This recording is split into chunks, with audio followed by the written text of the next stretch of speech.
Τι είναι αυτό? Ένα σφουργίτη.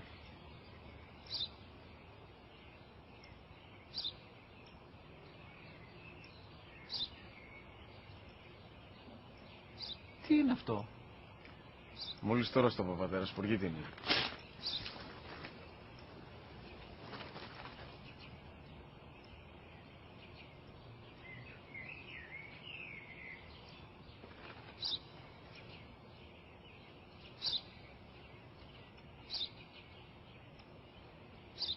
Τι είναι αυτό? Ένα σπουργίτη είναι, πατέρα. Ένα σπουργίτη. Σπου-γη-τι.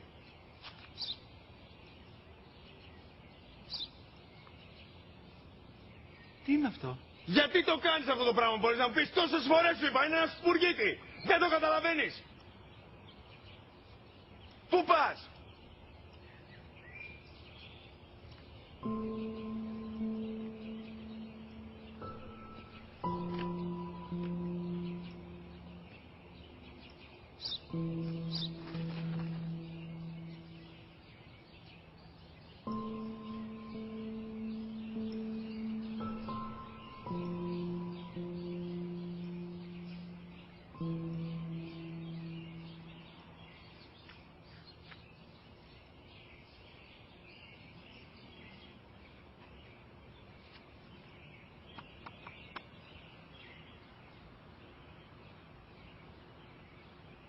Δυνατά.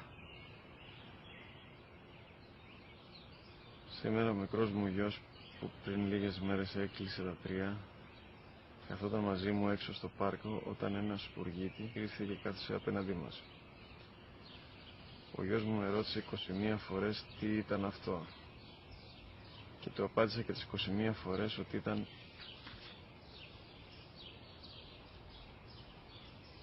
ένα σπουργίτη.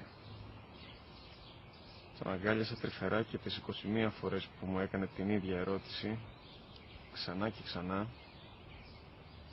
χωρίς να εκνευριστώ, νιώθοντας στοργή για το αθώο μου αγοράκι.